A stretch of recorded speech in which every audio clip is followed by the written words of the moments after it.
हम सुनते थे कि भगवान श्री कृष्ण जी ने सुदामा जी के 2 मुट्ठी भुने हुए चावल खाकर एक सुंदर महल बना दिया और उसको धन दे दिया। उसका गुजारा उस जीवन का खूब हो गया। पुण्यात्माओं, ये देखने की बात है कि जैसे सुदामा जी ब्राह्मण थे और अति दारिद्र थे, निर्धन थे कतई, और भगवान श्री कृष्ण जी और सुदामा जी एक ही पाठशाला में पढ़ा करते। बड़े होकर के श्री कृष्ण जी तो द्वारका में राजा बन गए, सुदामा जी अपना गरीबी हालत में ही अपना गुजारा कर रहे थे। ऐसी स्थिति होने लगी कि कई बार तो बच्चे भूखे सो जाते थे। सुदामा की पत्नी बहुत बार कहती थी कि आप अपने बताते हो कि मेरे मित्र हैं भगवान श्री कृष्ण और वो द्वारका के राजा हैं, आप उनसे कुछ धन मांग लाओ। सुदामा जी कहा करते थे, ब्राह्मण का काम मांगना नहीं है। यही सदग्रंथ बताते हैं, जो मांगे सो बढ़ुआ कहिए, दर दर फिरे अज्ञानी, और जोगी जोग संपूर्ण जिसका, जो मांगना पीवे पानी। नट पेरना कंजर सासी मांगत है बठियारे, और जिनकी लो लागे सतगुरु में वो तो मोती देवे उदारे। फिर भी ज्यादा कंपेल कर दिया उसकी पत्नी ने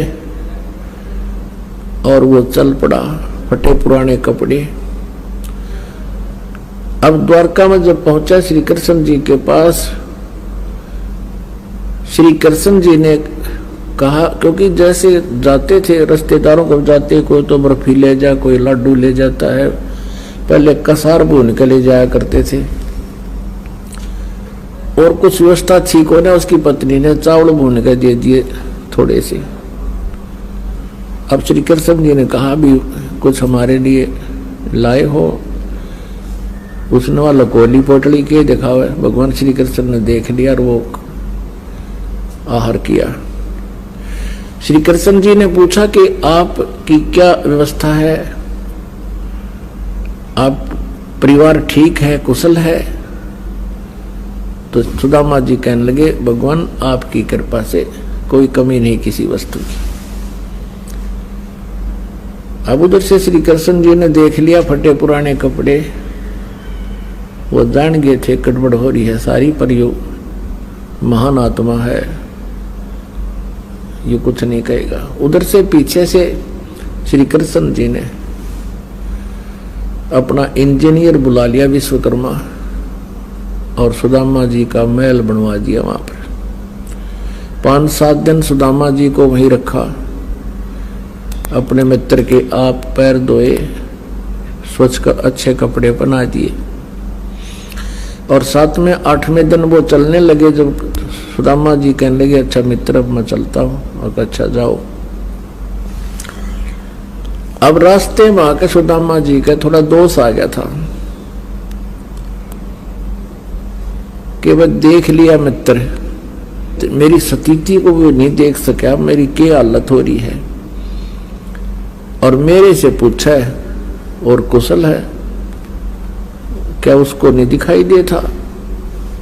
यानी इतना सा दोष आया था, क्योंकि ये मन बड़ा उस्ताद है। इतने में क्या हुआ कि वो नए कपड़े पहन रहा था, रास्ते में लुटेरों ने सोचा कोई सेठ है, उसके वो कपड़े भी तार लिए, कति एक लंगोटी में छोड़ दिया। इस चल पड़ा वहां तो लंगोटी में, और फिर कोसरा श्री कृष्ण जी ने देखा मित्र, और मेरे तो पूछा नहीं और कुशल है? मेरी कुशल तो वह सामने दिखा थी उसने। अब कहने का भाव ये है कि ज्यादा विस्तार ना करें। तो वहां जाकर देखा तो अपनी झोंपड़ी के स्थान पर महल को देखकर आश्चर्यचकित रहा। और इसी आधार से हमने श्री कृष्ण जी को भगवान मान लिया। पुण्यात्माओं, इतना सहयोग तो एक मंत्री दे दे अपने मित्र ने, अब कलयुग के मंत्री सहयोग दे सकते हैं।